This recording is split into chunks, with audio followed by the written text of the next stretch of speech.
నన్ను బలపరచు క్రీస్తు యందు నేను సమస్తము చేయగలను. దేవుడు మన పక్షమునుండగా మనకి విరోధి ఎవడు? ఆమేన్, ఆమేన్. అక్క ప్రైజ్ లార్డ్ అక్క. ప్రైజ్ లార్డ్ అండి, అందరికీ ప్రైజ్ లార్డ్. హల్లెలూయా. రండి, ఈ దినం మనం పునరుద్ధానపు దినం కనుక సంఘంలన్నిటి గురించి ప్రార్థన చేసుకుందాం. భారంగా ఈరోజు ప్రార్థన చేయవలసిన అవసరత ఉంది.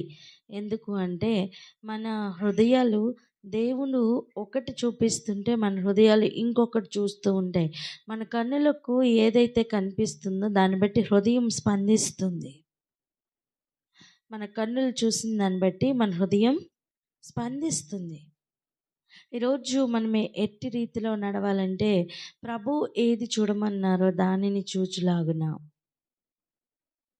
మన హృదయాలు ప్రభు చెప్పిన మాటను బట్టి కదుల్లాగున ప్రార్థన చేసుకుందాం. దాని గురించే వెళ్దాం రండి.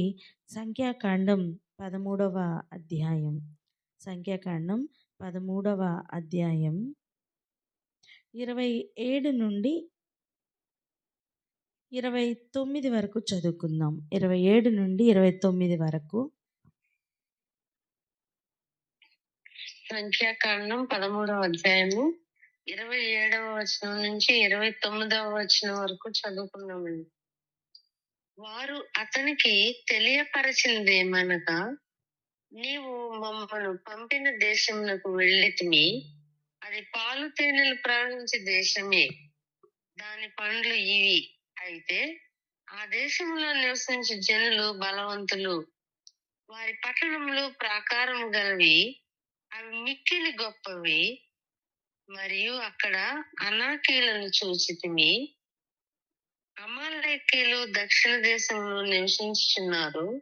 హిత్తీలు, ఎబూసీలు, అమోరీలు కొండ దేశంలో నివసించుచున్నారు.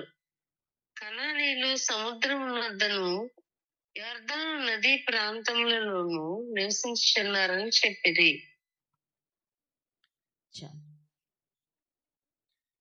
వాళ్ళు చూసినది తప్పు కాదు, కానీ వాళ్ళు చెప్తున్న విధానం, వాళ్ళు తీసుకున్న విధానం చాలా వ్యత్యాసంగా ఉంది. ప్రభు ఆల్రెడీ చెప్పలేదా, మీరు స్వాధీనపరచుకున్న దేశం ఉన్నత దేహులతో ఉంటుందని, మీరు స్వాధీనపరచుకుని పోవు దేశం ఏ రీతిలో ఉంటుందో ప్రభు ఆల్రెడీ చెప్పలేదా? చెప్పారు. ఇప్పుడు మనం ఏమి గుర్తుపట్టాలి? అలా ఉన్నారు అంటే ధైర్యం తెచ్చుకోవాలి. వారు అలాగే ఉన్నారు అని చూసినప్పుడు ఇదే కదా దేవుడిస్తానన్న దేశం అని ధైర్యం తెచ్చుకోవాలి. వారు చూపిస్తున్న పండ్లు చూడండి, పండ్లు చూపిస్తున్నారు, అయితే అని మరలా స్టార్ట్ చేస్తున్నారు. అంటే కానీ, అయితే, ఇవన్నీ వర్డ్స్ ఏంటంటే మన యొక్క విశ్వాసాన్ని సన్నగిల్ల చేస్తున్న మాటలు. వాళ్ళు క్లియర్గా చెప్తున్నారు, ఆ దేశంలో నివసించు జనులు బలవంతులు కాదని ఎవరన్నారు? బలవంతులే. ఓకే. మరి పట్టణాలు ప్రాకారములు కలవి, అవి మిక్కిలి ఎటువంట గొప్పవి. మరియు అక్కడ ఎవరిని చూసారట? అనాకీలను చూసారట. అనాకీలు అంటే చాలా ఎత్తరులు, అంటే చాలా ఎత్తైన వారు, ఉన్నత దేహులు అనాకీలు. అక్కడ ఇంకా ఎవరిని చూసారు? అమాలేకీలు దక్షిణ దేశంలో నివసిస్తున్నారు. అమాలేకీలు ఎవరండి? అమాలేకీలు వీరితో యుద్ధము చేస్తున్నవారు. మోషే 2 చేతులు ఎత్తినప్పుడు అమాలేకీలు ఓడిపోయేవారు చూడండి, ఆ అమాలేకీలే ఈ అమాలేకీలు. ఈ అమాలేకీల యొక్క లాస్ట్ ఎండ్ మనం ఎక్కడ చూస్తామంటే ఇంచుమించు హామాన్ దగ్గర చూస్తాం. హామాన్ కూడా అమాలేకీడే, ఆ జాతివాడు. ఇంకా హిత్తీయులు, యొబీసీలు, అమ్మోరీలు, ఈ కొండ దేశంలో నివసిస్తున్నారట. కనానీయులు సముద్రం వద్ద యార్దాను నదీ ప్రాంతంలో నివసిస్తున్నారని చెప్పారు. అంటే ఏంటి, వీరందరూ కూడా బహు గొప్ప జనం, బలవంతులు, మొత్తం ఆక్రమించుకున్నారు. కొండ ప్రాంతం, నదీ ప్రాంతం, సముద్ర ప్రాంతం అన్నీ కూడా వీళ్ళు ఆక్రమించుకున్నట్టుగా చూస్తున్నాం. అయితే ఏంటి, ఇప్పుడు చదువుదాం 30. చూడండి, కాలేబు మోషే ఎదుట జనులను నిమ్మలపరచి, కాలేబు చెప్తున్న మాట చూడండి, మనం నిశ్చయముగా వెళ్ళుదుము, దాన్ని స్వాధీనపరచుకుందుము, దాన్ని జయించుటకు మన శక్తి చాలును అనెను. ఇప్పుడు అందరూ చెప్తున్న మాట ఎలా ఉంది, కాలేబు పలుకుతున్న మాట ఎలా ఉంది చూడండి. అయితే అతని కూడా పోయిన ఆ మనుష్యులు 31, ఆ జనులు మనకంటే బలవంతులు, మనం వారి మీదకి పోజాలమనిరి.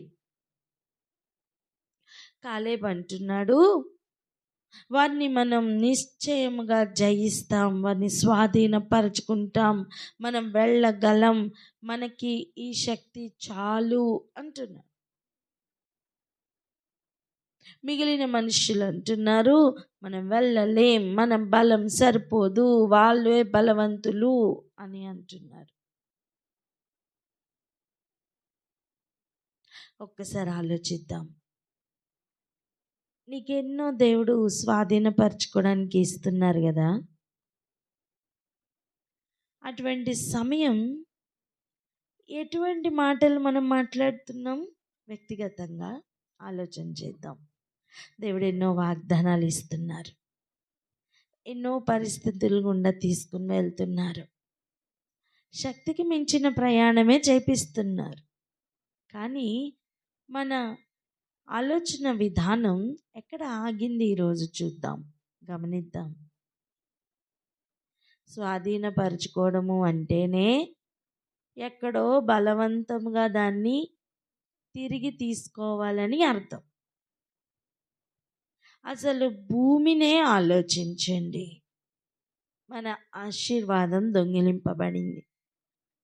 మనకిచ్చిన ప్రతి మాట మనం కోల్పోయాం. అంటే ఆ పవర్ని మనం కోల్పోయాం. ఇప్పుడు తిరిగి దానిని మనం స్వాధీనపరచుకునే పనిలో ఉన్నాం. మీరు భూమిని విస్తరించండి, నిండించండి, ఏలుబడి చేయండి, ఇవన్నీ మాటలు ఆశీర్వాదంలో భాగం కాదా? వాటన్నిటినీ మనం ఎప్పుడైతే ఆజ్ఞ అతిక్రమిస్తున్నామో ఆ సమయం వాటిని స్వాధీనపరుచుకున్నాడో అపవాది.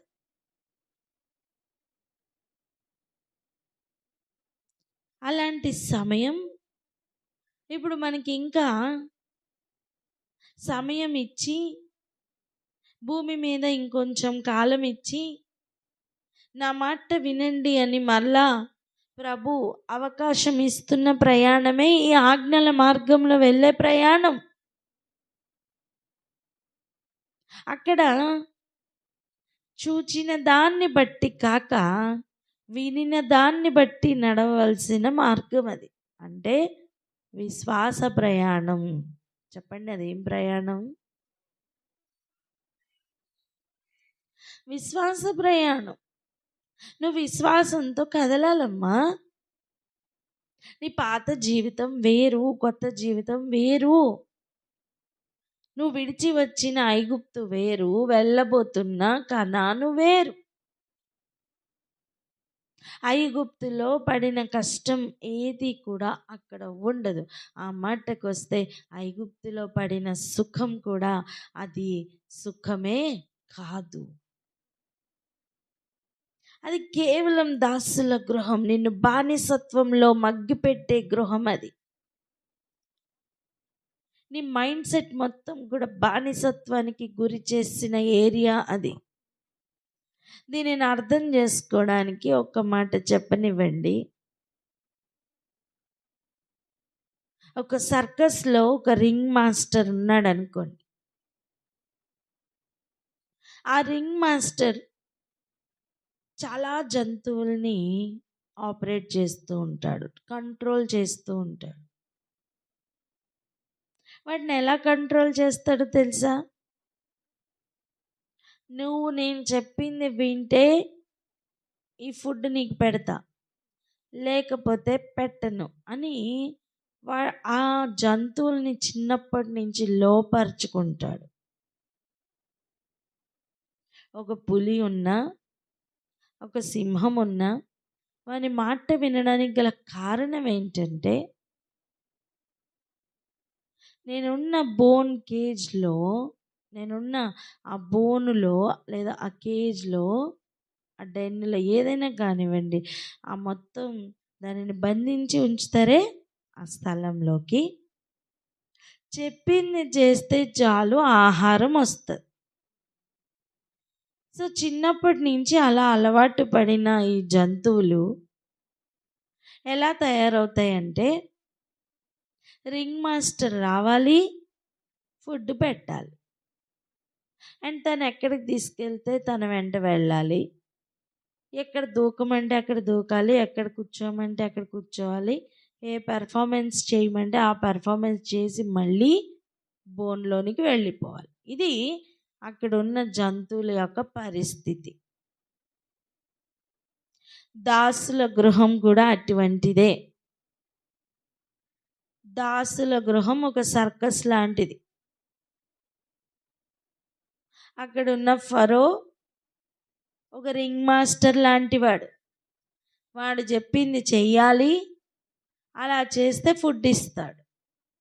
ఈనాటికి కూడా ఈ లోకం అలాగనే దాస్యపు గృహముగా ఒక్కొక్కరిని పట్టి లాగి ఉంచి జీవన సంబంధమైన ఆహారం కొరకు ఏ పని చెప్తే ఆ పని చేపిస్తూ, ఏ ఆట పడితే ఆ ఆట ఆడిస్తూ ఉన్న లోకంలోనే ఉన్నాం.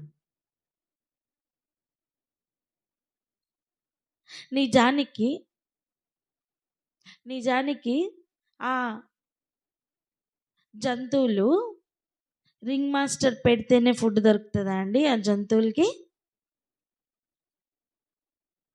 అసలు ఆ బోన్లో అవి వేటాడగలవా, పరిగెట్టగలవా? లేదు.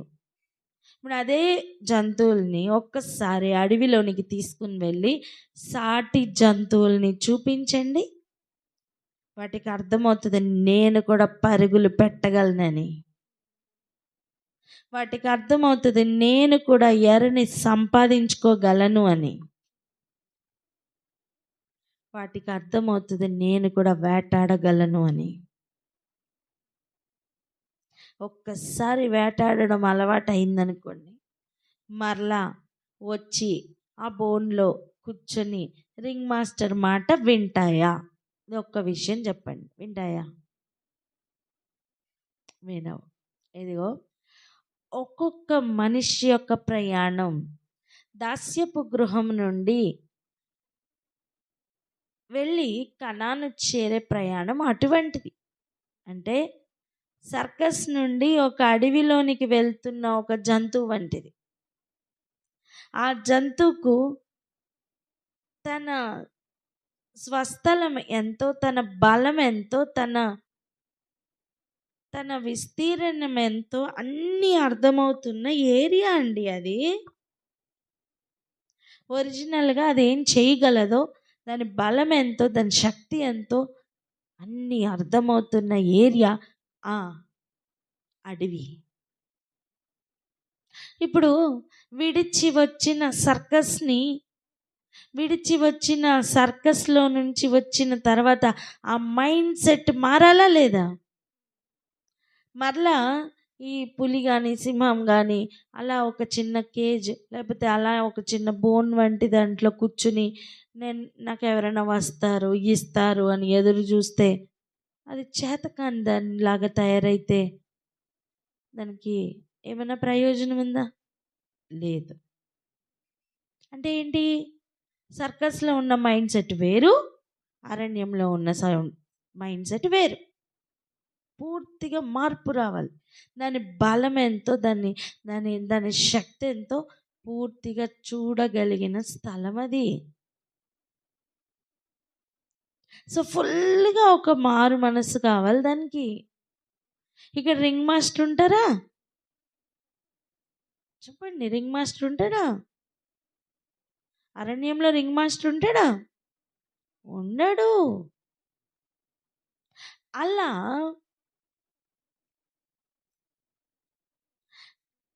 ఐగుప్తులో నుంచి బయటికి వస్తున్నప్పుడే మైండ్ సెట్లో మార్పు రావాలి. అప్పుడు మట్టితో పనులు చేసుకుని మట్టి పిసుక్కుంటూ కూర మొక్కల కోసం నైల్ నదిని ఆశ్రయిస్తూ అక్కడి నుంచి నీళ్లు తోలుకొని వచ్చి ఇటుకల పని చేస్తూ జిగటమంటి పనిలో కష్టపడుతూ వెట్టి పనులు చేయించడానికి మనుష్యులను పెట్టాడంట ఫరో, వాళ్ళ ప్రాణములు విసిగించడానికి. ఇప్పుడు బయటికి వచ్చిన తర్వాత కనానుకు వెళ్ళే మైండ్ సెట్ ఎలాంటిది తెలుసా? ఎగ్జాక్ట్గా వారి బలం ఎంతో, వారి శక్తి ఎంతో అంత తెలుసుకుంటున్న, ఒక అడవిలోకి తీసుకుని వెళ్తున్న ఒక పులి, ఒక సింహం వంటి మనస్తత్వంలోకి షిఫ్ట్ అవ్వాలి. ఇప్పుడు దేవుని మాట వినడం నేర్చుకోవాలి. ఆయన ఆజ్ఞను బట్టి కదలడం నేర్చుకోవాలి. నీ ముందు నీ వెనక ఉన్నవాడు, నీలో ఉన్నవాడు బలవంతుడు అని ఆయన నామమును బట్టి, ఆయన మాటను బట్టి, ఆయన వాగ్దానమును బట్టి, ఆయన ఆజ్ఞను బట్టి కదిలే ప్రయాణం అది. ఇవన్నీ ఐగుప్తులో లేవు. ఇప్పుడు మైండ్ సెట్ మారాలా? ఇదిగో వారందరికీ వచ్చిన ప్రాబ్లం అదే. వీరు మనకంటే బలవంతులని భయపడిపోతున్నారు. వీరు ఎంత విస్తీర్ణంలో ఉన్నారో చూసుకుని భయపడుతున్నారు. వారు భయపడడమే కాదు, వారు ఒక్కొక్కరు ఒక్కొక్క గోత్రమును రిప్రజెంట్ చేస్తున్నారు. వారిలో ఉన్న భయం, వారిలో ఉన్న కన్ఫ్యూజన్, ఇవన్నీ కూడా మిగిలిన గోత్రాల్లోనికి పంపిస్తున్నారు. నాయకుడు ఏం మాట్లాడితే, ప్రధాని ఏది మాట్లాడితే అదే కదండి మిగిలిన వారు మాట్లాడతారు. యథా రాజా తదా ప్రజ. నాయకులుగా ఉన్నవారు ఇంత నెగిటివ్ రిపోర్ట్ తీసుకుని వస్తే అక్కడ ఉన్నవారు అందరు హృదయాలు చల్లా చెదిరైపోవా? గుండెలు చెదిరిపోవా? ధైర్యం చెదిరిపోదా? అలాంటి సమయంలో కూడా ప్రభువు చూపిస్తున్న దానిని చూడగలుగుతున్నవాడు కాలేబు ఒక్కడే. యెహోషువ, కాలేబులు మాత్రమే ప్రభువు చూపించిన దాన్ని రూఢిగా నమ్ముతున్నారు. అలాంటి సమయం కాలేబు బయటకు వచ్చి మాట్లాడుతున్నాడు. ఒక నెగిటివ్ రిపోర్ట్ను మొత్తం చెప్పుతున్న మనుషులకు ఎదిరించి చెప్తున్నాడు. నేను అంటాను, కాలేబు స్వాధీనపరచుకోవడానికి వెళ్ళబోతున్న అనాకీలు, కనానీయులు, యబూసీలు, అమ్మోరీలు, అమోలేకీయులు కంటే కూడా ఇప్పుడు ఫస్ట్ ఈ 10 మందిని ఎదిరించాల్సిన పరిస్థితి వచ్చింది. కాదంటారా?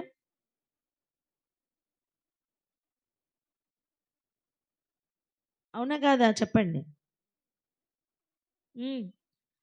ముందు ఇక్కడున్న వారిని జయించాలి. ఈ యుద్ధం చూసారా, ఉన్న స్థలంలోనే స్టార్ట్ అయిపోయింది. అభిప్రాయ భేదాలు. ఏం భేదాలు? అభిప్రాయ భేదాలు. ఇంకా చూడండి, అయితే 31, అతనితో కూడా పోయిన ఆ మనుష్యులు. ఎందుకు? ఈ శక్తి చాలు మనకి, మనం స్వాధీనపరచుకోగలం, మనం జయించగలం, వీ కెన్ డూ, మనం చేయగలం అని చెప్తున్న ఆ కాలేబుకు వ్యతిరేకంగా మిగిలిన వారు, అయితే అతనితో కూడా పోయిన ఆ మనుష్యులు ఏమంటున్నారు? ఇప్పుడు 31 చూడండి. ఆ జనులు మనకంటే బలవంతులు, మనం వారి మీదకి పోజాలమనిరి. నువ్వు స్వాధీనపరచుకోవడానికి ముందు నీతో ఉన్న జనములో ఉన్న అభిప్రాయ భేదములను గుర్తుపట్టాలి. నువ్వు వెళ్ళడానికి ముందే నీ చుట్టూ ఉన్నవారు నిన్ను కృంగదీస్తున్నారా, నిన్ను బలపరుస్తున్నారా ఒకసారి గుర్తుపట్టు. ఖచ్చితంగా అక్కడ వేరు పడతారు. ప్రభువు తిన్నని మార్గంలో వెళ్ళువారు ఉంటారు, ప్రభు మాటను అడ్డగించువారు ఉంటారు. ప్రభు మాటకు ఎదిరించడానికి భయపడరు, కానీ లోకంను చూసి భయపడతారు. అటువంటి వారే ఇటువంటి వారు.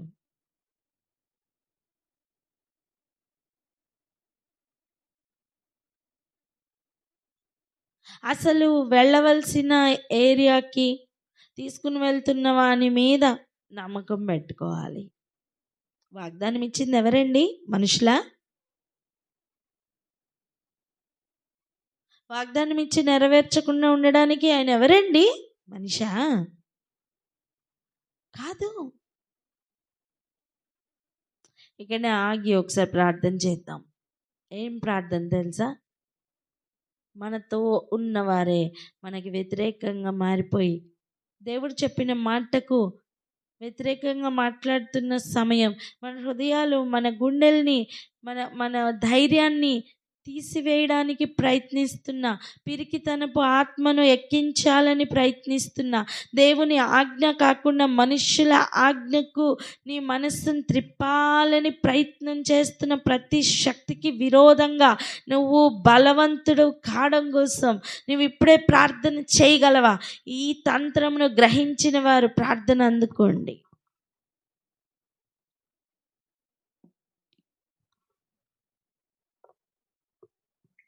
స్తోత్రం తండ్రి, స్తోత్రం అయ్యా, స్తుతులు రాజా, స్తోత్రాలు నాయన, స్తోత్రాలు మా తండ్రి, స్తోత్రం మా ప్రభువా నాయన, స్తోత్రం తండ్రి. వాగ్దానం చేసి నడిపిస్తున్నటువంటి వారు మీరు ప్రభా, స్తోత్రం తండ్రి, స్తోత్రం అయ్యా. మాతో ఉన్నవారు ప్రభా నాయన, స్తోత్రం తండ్రి, ప్రభా నాయన, ఎంతగా వెనక్కి లాగిన ప్రభా నాయన తండ్రి, ప్రభా నాయన అయిపోయాము. వారి యొక్క ఉన్నత దేహాన్ని చూసి ప్రభా నాయన వెనుక విరిగేటటువంటి వారుగా ఉన్నప్పటికీ ప్రభా స్తోత్రం తండ్రి. యెహోషువ కాలేబులైతే ప్రభా స్తోత్రం తండ్రి, స్తోత్రం అయ్యా నాయన, స్తోత్రం తండ్రి. మీ వైపు చూచి ప్రభా నాయన, మీ వాగ్దానం వైపు చూచి తండ్రి, స్తోత్రం అయ్యా, స్తోత్రులు రాజా, స్తోత్రాలు నాయన. నడిచినటువంటి విధానం కొరకు రాజా మీకు స్తోత్రం తండ్రి. అట్టి రీతిగా ప్రభా నాయన మాట ఇచ్చి నడిపించేటటువంటి వారు మీరు కనుక ప్రభా నాయన మిమ్మల్ని చూసి ప్రభా నాయన మేము ముందుకు కొనసాగేటటువంటి వారముగా ప్రభా ఉండేటకు కృప దయచేయండి తండ్రి. మధ్యలో ఎంతమంది ప్రభా నాయన అనాకీలు, అమాలేకీలు ప్రభా నాయన, యెబూసీలు, హిత్తీలు ఎంతమంది వచ్చినప్పటికీ ప్రభా నాయన స్తోత్రం తండ్రి. వాగ్దానం చేసి మమ్మల్ని నడిపించే దేవుడు మీరై ఉంటున్నారు ప్రభా, స్తోత్రం తండ్రి, స్తోత్రం అయ్యా, స్తుతులు రాజా, స్తోత్రాలు నాయన. యుద్ధము యెహోవాదే అని చెప్పి ప్రభా నాయన స్తోత్రం తండ్రి, ప్రభా నాయన మీరు యుద్ధం చేసి ప్రభా నాయన నాయన మేము నిలిచిండి చూసి గెలిచినటువంటి అనుభవాలు ఉన్నప్పటికీ ప్రభా నాయన స్తోత్రం తండ్రి, ప్రభా నాయన స్తోత్రం తండ్రి, ప్రభా నాయన ఎటువంటివి చూసి ప్రభా నాయన మేము అధైర్యపడక, వెనుదిరగక, వెనుకాడక ప్రభా నాయన ముందుకే కొనసాగే వారముగా మీ వాగ్దానములను చేత పట్టుకొని మీ ఆజ్ఞల మార్గంలో నడిచి ప్రభా నాయన విజయం చూసేటటువంటి వారంగా నేను మేము ఉండేట కొరకైనటువంటి కృపను మీరే అనుగ్రహించమని యేసే పరిశుద్ధ నామములో ప్రార్థించి వేడుకొని పొంది ఉన్నాం మా ప్రియ పరలోక తండ్రి, ఆమేన్. ఒక మాట జాగ్రత్తగా విందాం. ఇది దేవుని క్యాంప్లో జరుగుతున్న డిస్కషన్. చెప్పండి ఆ మాట.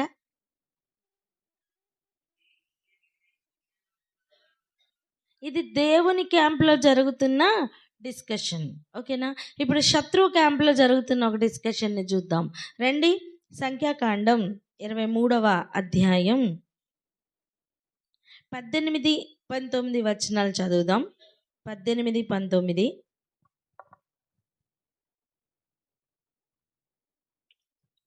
సంఖ్యాకాండం 23వ అధ్యాయము 18-19 వచనాలు. యెహోవా ఏమి చెప్పనని అడుగగా బిలాము ఉపమాన రీతిగా ఇట్లనెను, బాలాకు లేచి వినుము, సిప్పోరు కుమారుడా చెవియొగ్గి నా మాట ఆలకించుము.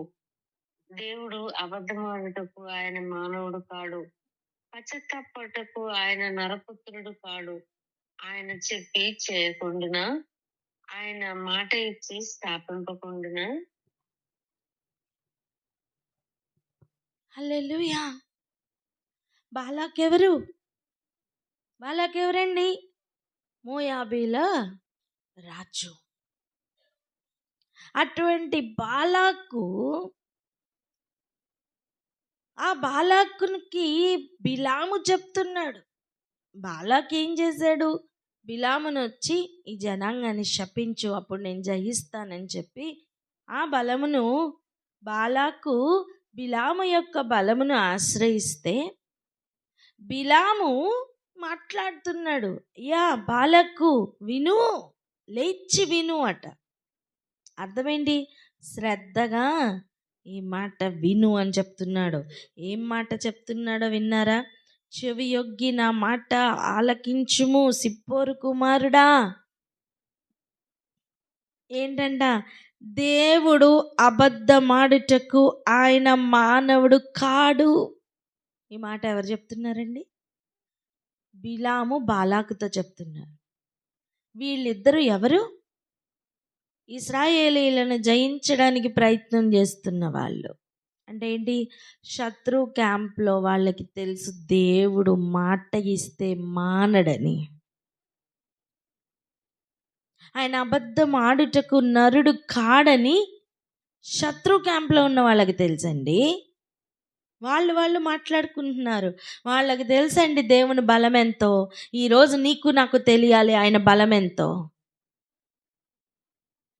శత్రువుకైనా తెలుసు దేవుడు మానవుడు కాదని. అప్పుడు నువ్వు ఎవరిని చూసి భయపడాలి? నేనేమంటున్నానంటే శత్రువుకి కూడా భయమే దేవుడంటే. అప్పుడు మనం దేవుని చూసి ఇంకెంత ధైర్యం తెచ్చుకోవాలి? ఆమె నేను చెప్పరే. ఇంకా చూడండి, పశ్చాత్తాపడుటకు ఆయన నరపుత్రుడు కాడు, ఆయన చెప్పి చేయకుండునా. దేవుడు చెప్పితే చేయక మాంతారా? ఆయన మాట ఇచ్చి స్థాపింపకుండునా. నేనేమంటున్నానంటే శత్రువుకున్న ఈ ధైర్యమైనా కనీసం ఈ 10 మందికి లేకపోయిందని చెప్పి పశ్చాత్తాపడుతున్నాను, చింతిస్తున్నా. దాన్ని స్వాధీనపరచుకోబోతున్నారని చెప్పింది ఎవరు? దేవుడు. ఈ 10 మంది ప్రధానులుగా ఎంచుకోబడి వెళ్ళారే. ఎవరి బలం చూసి భయపడుతున్నారు? శత్రు బలాన్ని చూసి భయపడుతున్నారు. కానీ వాగ్దానం ఇచ్చిన వాడు ఎవరు? దేవుడు కదా. మన ప్రాబ్లం ఇదే. మనం దేవుని బిడ్డలే అయినప్పటికీ మన శత్రువుని చూసి భయపడినంతగా దేవుణ్ణి చూసి భయపడట్లేదు. ఇదే మన ప్రాబ్లం. ఎంతమందికి అర్థమవుతుంది? శత్రువుకైనా తెలుసు ఆయన మాట ఇస్తే స్థాపింపకుండా ఉండరు. ఆయన మాట ఇస్తే ఖచ్చితంగా భూమి ఆకాశములు గతించిపోయినా ఆయన మాట నెరవేరుతుంది అన్న విషయం శత్రువుకి తెలుసు, ప్రకృతికి తెలుసు, సృష్టింపబడిన ప్రతి సృష్టికి తెలుసండి. మానవుడు ఒక్కటేనండి గుర్తించలేకపోతున్నాడు. ఈరోజు ఆ డేంజర్ జోన్ని నువ్వు నేను దాటాలి. మనం మన బలమును బట్టి కాక దేవుని బలము చేత నడిపింపబడాలి. ఆయన మాటల్ని మనం పట్టుకోవాలి. ఆయన మాటలో ఏముంటుంది? బలం ఉంటుంది. ఆయన మాట ఇస్తే స్థాపింపకుండునా.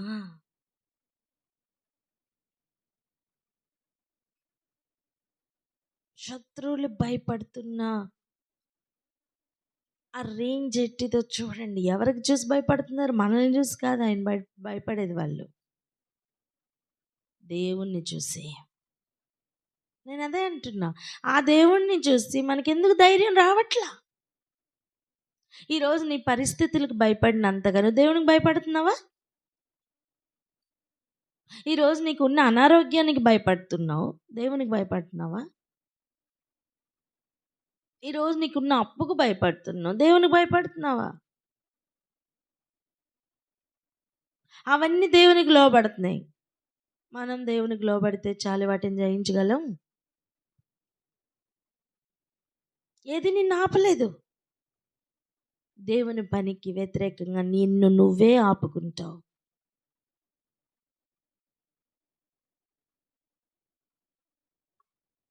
వాళ్ళు మాట్లాడుతున్న మాటలు ఒకసారి ఎంత ఎంత దేవునిని అవమానపరిచే మాటలో ఒకసారి చూడండి. రండి వెళ్దాం, సంఖ్యాకాండం 13వ అధ్యాయం 31కి వెళ్దాం రండి. అయితే అతనితో కూడా పోయిన ఆ మనుష్యులు ఏమంటున్నారు?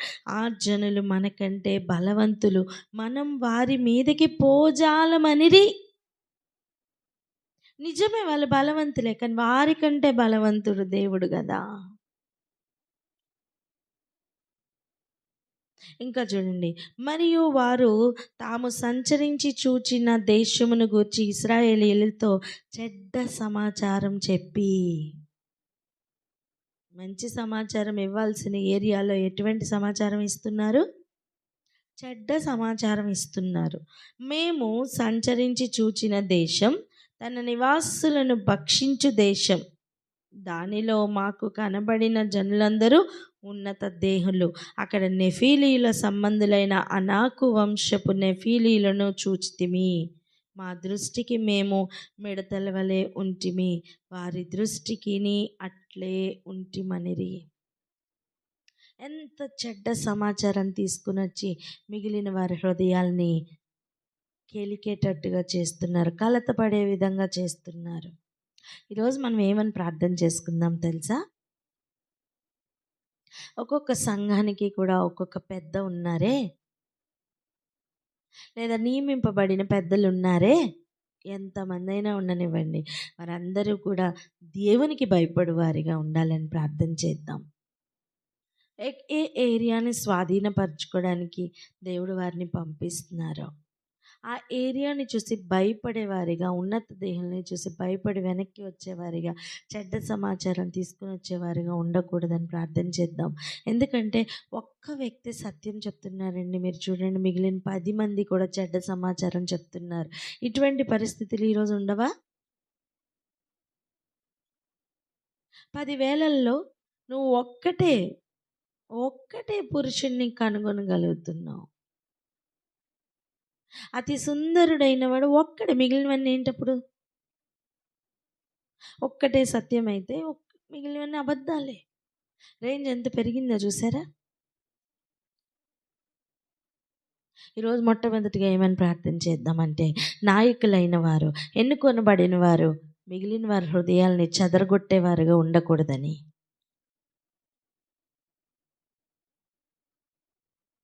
శత్రువు క్యాంప్లో వినిపిస్తున్న మాటలైనా కనీసం చూసి ధైర్యం తెచ్చుకో. వారు భయపడుతున్నారండి దేవుడికి, మనుషులు భయపడకపోతే నీకు ఆపోజిషన్లో ఉన్నవారు దేవునికి భయపడుతున్నారు నాన్న. నువ్వు దేవుని చూసి ఇంకెంత ధైర్యం తెచ్చుకోవాలి? నువ్వు ఆయన బిడ్డవి. వాగ్దానం ఇచ్చి ఆయన నెరవేర్చక మాంటారా? మాట ఇచ్చి స్థాపింపకుండా ఉంటారా?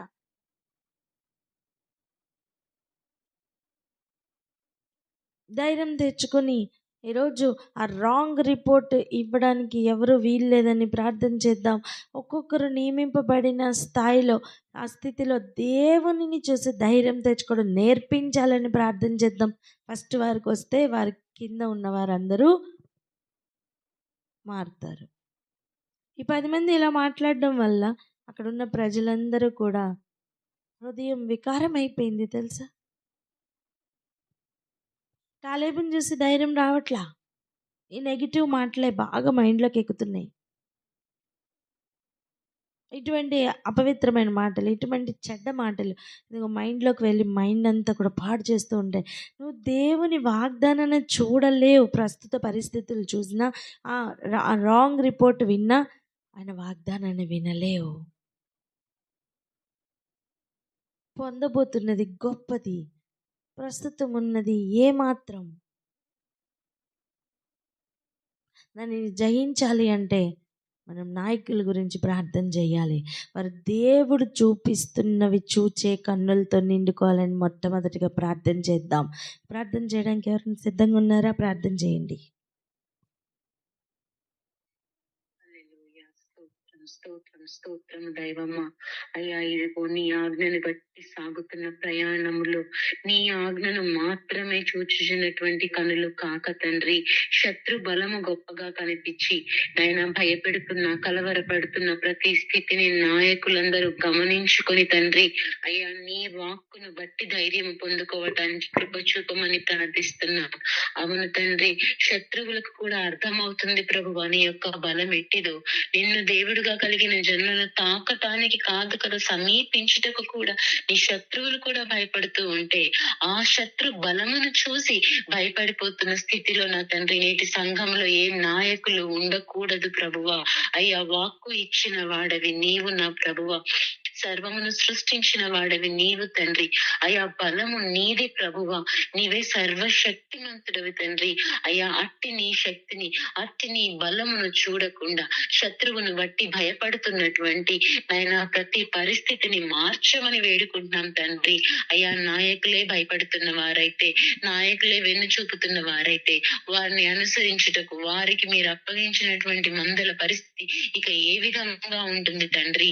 అయ్యా, అనవసరమైన భయం అనేటటువంటి ఆ మైండ్ సెట్ లో, అనవసరమైనటువంటి బానిసత్వం అనే మైండ్ సెట్ లో నుంచి తండ్రి, సర్వశక్తి మంతుడగు నీ వాక్కు చొప్పున కదిలేటటువంటి మైండ్ సెట్ నేడు ప్రతి ఒక్క నాయకులకి దయచేయమని ప్రార్థిస్తున్నా.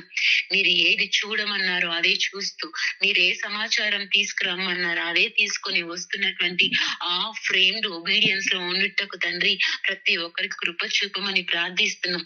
అనవసరమైనవి చూస్తున్నా, అనవసరమైన చెడ్డ సమాచారమును మోసుకొని వచ్చి ప్రజలను కలవర పెడుతున్నా, ప్రజలను నైనా సనుగుటకు, భయమునకు ప్రేరేపిస్తున్న ఏ ఒక్క సమాచారము కూడా నా తండ్రి నేటి సంఘంలో నాయకులు తీసుకొని రాకూడదు ప్రభువా. అయ్యా, వారి దృష్టికి ఎలా కనపడుతున్నాం, మా దృష్టికి ఎలా కనపడుతున్నాం అని కాదు, కానీ నీ దృష్టిలో ఏమై ఉన్నాము అని ఎరిగినటువంటి హృదయము కలవారే అదే విధముగా నా తండ్రి నాయన ప్రతి ఒక్కరిని బలపరిచి నాయన వాగ్దాన దేశంను స్వతంత్రించుకొనుటకు నడిపించు వారే ఉండులాగున కృప చూపమని, నీ బలమైన బాహువును ప్రతి ఒక్కరికి బయలుపరచమని యేసు నామములో ప్రార్థించి పొందుకొని ఉన్నాం తండ్రి. ఆమేన్. ఆమేన్.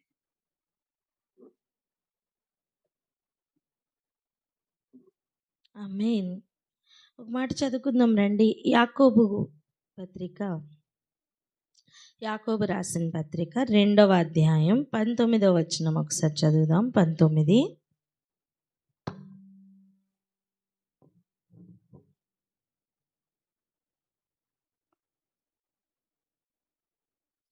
యాకోబు రాసిన పత్రిక 2వ అధ్యాయము 19వ వచనం. యాకోబు రాసిన పత్రిక 2వ అధ్యాయము 19వ వచనం. అలాగు నమ్ముట మంచిదే, దయ్యములను నమ్మి వణుకుచున్నవి. దేవుడు ఒక్కడే అని నీవు నమ్ముచున్నావు, అలాగూ నమ్ముట మంచిదే. ఏమని చెప్తున్నారు అక్కడ ఇచ్చిన స్టేట్మెంట్ చూసారా? దయ్యములను నమ్మి వణుకుచున్నవి. శత్రు క్యాంప్లో ఉన్నది దెయ్యాలు ఉన్నా సరే అవి కూడా దేవుణ్ణి నమ్ముతున్నాయి. ఆ నమ్మకమైన కనీసం మనకుందా? ఎవరిని నమ్ముతున్నాయండి అవి? ఎవరిని నమ్మి వణుకుతున్నాయి? ఏమని నమ్మి వణుకుతున్నాయి? దేవుడు ఒక్కడే అని చెప్పి నమ్మి వణుకుతున్నాయి. ఈరోజు నీకు అబద్ధం చెప్తున్నా ఆ దెయ్యాలని చూసి ఎందుకు భయపడుతున్నా? పక్కవారిని చూసాను, ఎందుకు భయపడుతున్నావు? ఎందుకు భయపడుతున్నావు? అడగండి, అడగాలి. ఎందుకు భయపడుతున్నావు? దేన్ని చూసి భయపడుతున్నావు? ఎందుకు భయపడుతున్నావు? దేన్ని చూసి భయపడుతున్నావు? నువ్వు దేన్ని చూసి భయపడుతున్నావు? అవి కూడా దేవుణ్ణి చూసి భయపడుతున్నాయి. హల్లెలూయా.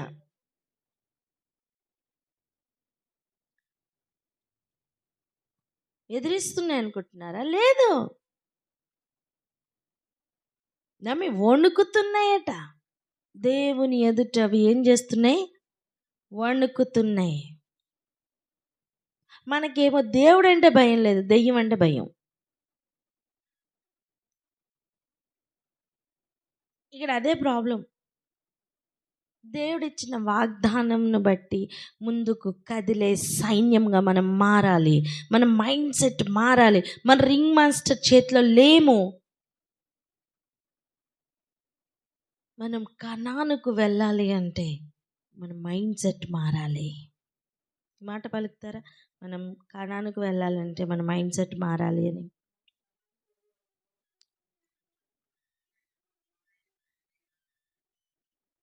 మన మైండ్ మారాలండి. ఏమేం చెప్పారో అవన్నీ చెయ్యాలండి. అరే, ఒకరినొకరు ప్రేమించుకోవడం కోసం ప్రయాసపడదాం. ఆయన ఇచ్చిన మాటను నెరవేర్చడం కోసం ప్రయాసపడదాం.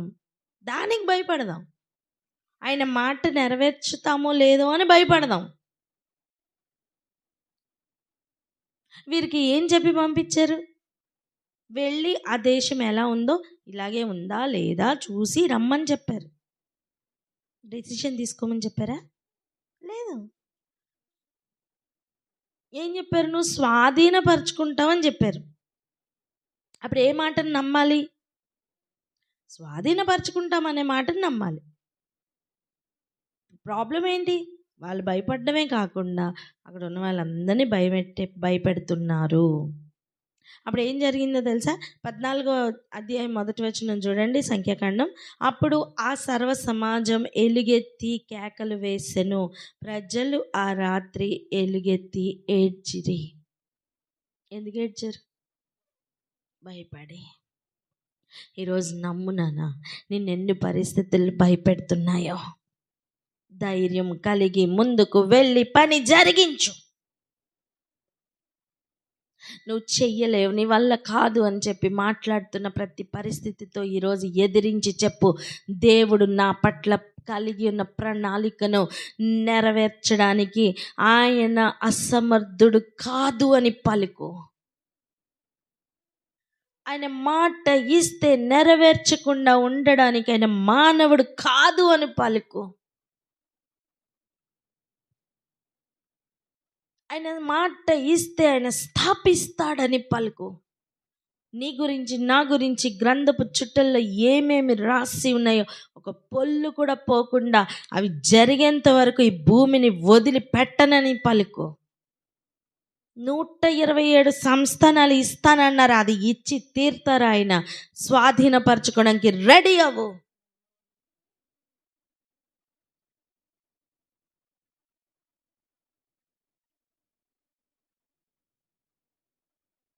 భయపడ్డానికి ఉన్న రోషం, ధైర్యం కలిగి ఉండడానికి లేదా?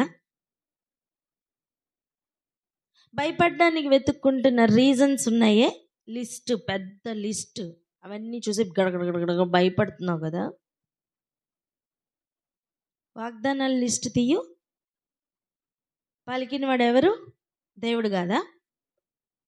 ఆయన చూసి ధైర్యం తెచ్చుకోలేమా?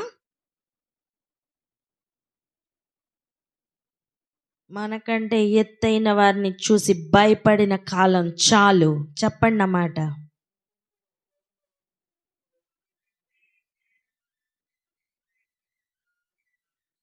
ఎవరు పలుకుతారో వాటిని స్వాధీనపరచుకోబోతున్నారు. ఆమెన్.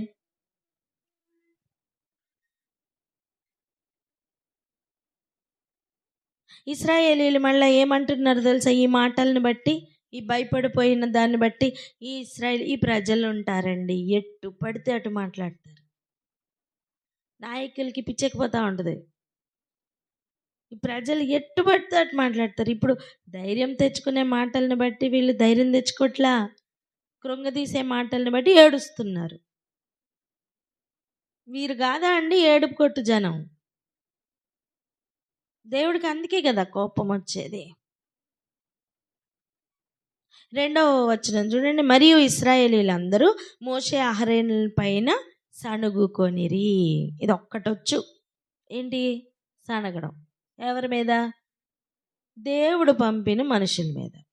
ఇదొక్కటొచ్చు. నిజంగా ఇటువంటి జనాన్ని పట్టుకొని ప్రభు నా జనం, నా స్వకీయ జనం అంటున్నారంటే ఎంత ప్రేమ అండి దేవునికి అసలు. ఆనాడు అబ్రహాంకి ఇచ్చిన మాట అది. ఇంకా చూడండి ఆ సర్వ సమాజం ఇంకా ఏమంటున్నారు, 3వ వచనం చూడండి. అయ్యో, ఐగుప్తులో మేమేలా చావలేదు, ఈ అరణ్యమందు మేమేలా చావలేదు, మేము కత్తివాత పడినట్లు యెహోవా మమ్ముని ఈ దేశంలోనికి ఏల తీసుకుని వచ్చెను, మా భార్యలు మా పిల్లలు కొల్లపోదురు, తిరిగి ఐగుప్తునకు వెళ్ళుటకు మాకు మేలు గదా అని వారితో అనిరి. అంతేకాదు, మేము వారు ఏమంటున్నారట, మనము నాయకుని ఒకరిని నియమించుకొని ఐగుప్తునకు తిరిగి వెళ్ళుదాము అని ఒకరితో ఒకరు చెప్పుకొనగా. ఇదండి ప్రజల పరిస్థితి. ఎన్ని మాటలు నోటికొచ్చిన ప్రతి మాట మాట్లాడుతున్నా. నీకు ఒక మాట చెప్పనా, నువ్వు నోటికొచ్చిన మాట మాట్లాడుతున్న ప్రతిసారి దేవుడు లెక్కలోనికి తీసుకెళ్తున్నారు తెలుసా. ఇవి నీ పిరికితనం బట్టి మాట్లాడుతున్నావే, నువ్వెందుకు మాట్లాడావని అనరు. నీ కారణం ఆయన తీసుకుని ఏమి నీకు ఓకేలే అనుకోరు. ఆ మాట నోట్లో నుంచి వచ్చిందా అంతే, మనం ఉత్తరవాదులం, అంతే, వీఆర్ కాట్. వాళ్ళు ఇన్ని మాట్లాడుతున్నారో చూసారా. మనం నాయకుని పెట్టుకుందాం, ఇక్కడి నుంచి వెళ్ళిపోదాం, వెనక్కి వెళ్ళిపోదాం, అక్కడే ఎందుకు చచ్చిపోలే, ఇక్కడ చచ్చిపోవడానికి వచ్చాం, నోటి నిండా సావు మాటలే. అరే మీరు స్వాధీనపరుచుకుంటారు, మీరు బ్రతుకుతారు, సజీవుడు అయిన వాడు నడిపిస్తున్నాడు, ఇవి ఏవి గుర్తు రావట్లా. మేము చచ్చిపోవాలా, ఈ సావు మాటలు తప్ప ఏమీ లేదు. ఆ ఫరో దగ్గర నుంచి వచ్చింది మొత్తం అదే కదా. ఫరో ఎవరండి? ఆ శవాల దగ్గర నుంచి వచ్చిన వాడే కదా ఫరో. వాళ్ళ బాధ అంతా అదే కదా. ఏమనంటే ఆ శవాలని ప్రిజర్వ్ చేస్తారు, అదే కదా వాళ్ళకి వచ్చు. నేనేమంటున్నా అంటే, ఈ పరిస్థితులను చూసి కృంగిపోతున్నావు కదా, దేవుని చూసి ఎందుకు ధైర్యపడట్లేదు అని. ఒక నాయకుడిగా నువ్వే ఇట్లా తయారైతే నిన్ను ఫాలో అవుతున్న వాళ్ళందరూ నిన్ను ఫాలో అయ్యి చెడిపోతారు. నువ్వు ఇచ్చిన రాంగ్ రిపోర్ట్ని బట్టి నువ్వు వెళ్ళవు, వాళ్ళు వెళ్ళరు. కొత్త నిబంధనలోకి వస్తే పరిసయ్యులు శాస్త్రులు చేస్తున్న పని అదే. వారు గుడ్డివారట, వారిని వెంబడిస్తున్నవారు గుడ్డివారట, వారు ప్రవేశించరట, ప్రవేశించువారిని అడ్డగిస్తారట. పెద్ద తేడా ఏం లేదు ఈ బ్యాచ్కి ఆ బ్యాచ్కి. ఇక్కడ ఆగి ప్రార్థన చేసుకుందాం. ఏమని తెలుసా, ఎక్కడ మార్పు రావాలో అర్థమైందా చెప్పండి. యాటిట్యూడ్లో మార్పు ఎక్కడ రావాలో అర్థమైందా. ప్రస్తుత పరిస్థితిని చూడకు, చెప్పండి అన్నమాట.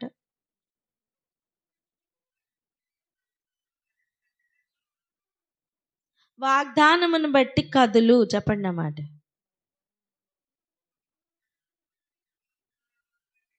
ఆమేన్.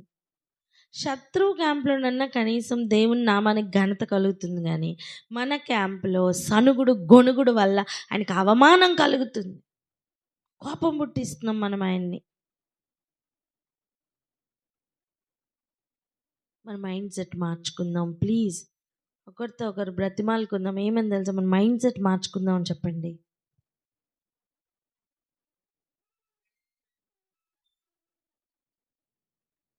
సణిగి గొణిగిన కాలం చాలు నాన్న అని వాగ్దానాన్ని చేత పట్టుకున్నావా, సనుగుడు రాదమ్మా, నిరీక్షణ అధికమవుతుంది. మీకు ఒక మాట చెప్పనా, నిరీక్షణ సనుగుడు ఒక దగ్గర ఉండలేవు.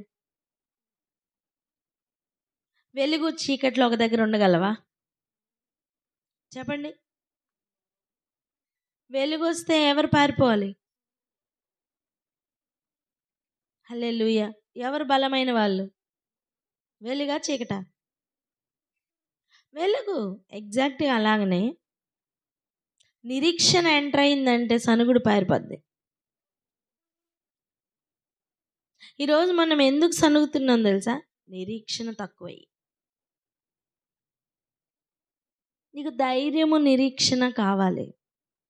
ఏమేం కావాలి? ధైర్యము, నిరీక్షణ కావాలి. నిరీక్షణ వలన ధైర్యం వస్తుంది, ధైర్యం వలన నిరీక్షణ వస్తుంది. రెండు హ్యాండ్ ఇన్ హ్యాండ్ నడుస్తాయి. మనం ఇదే ప్రార్థన చేద్దాం. సంఘములన్నీ కూడా నిరీక్షణతోనూ ధైర్యంతోనూ నిండుకోవాలని ప్రార్థన చేద్దాం. ప్రభు ఏది వాగ్దానం ఇచ్చారో దాన్ని చేయకుండా మానరని ప్రభు మీద ఒక అపార నమ్మకం పెట్టుకొని కదిలే వారిగా ఒక్కొక్కరు తయారవ్వాలని ప్రార్థన చేద్దాం. పరిస్థితుల్లో మార్పులు కలగాలని ప్రార్థన చేద్దాం. జనం ఏముందండి, ఎటు పడితే అటు మాట్లాడతారు. చూడండి ఎన్ని మాట్లాడుతున్నారో. మోషేకి, అహరోన్కి వ్యతిరేకంగా మాట్లాడుతున్నారు.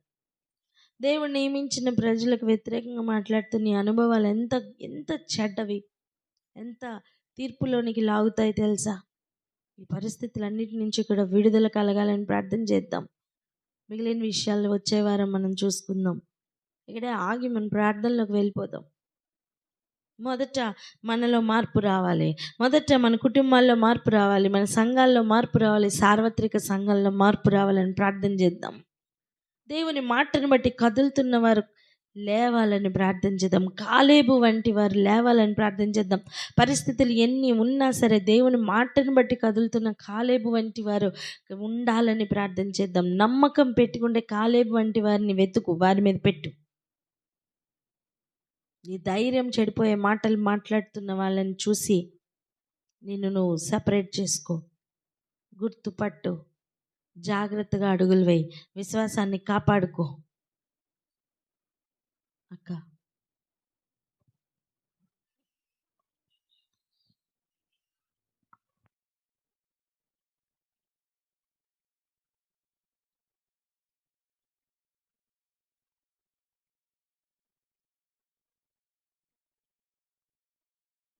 మాటను బట్టి ఏ విధంగా మనము ముందుకు వెళ్ళాలి, ఏ విధంగా పాజిటివ్ మైండ్ సెట్ తో మనం ముందుకు వెళ్ళాలి అనే విషయమే మనం ప్రార్థన చేసుకున్నాం.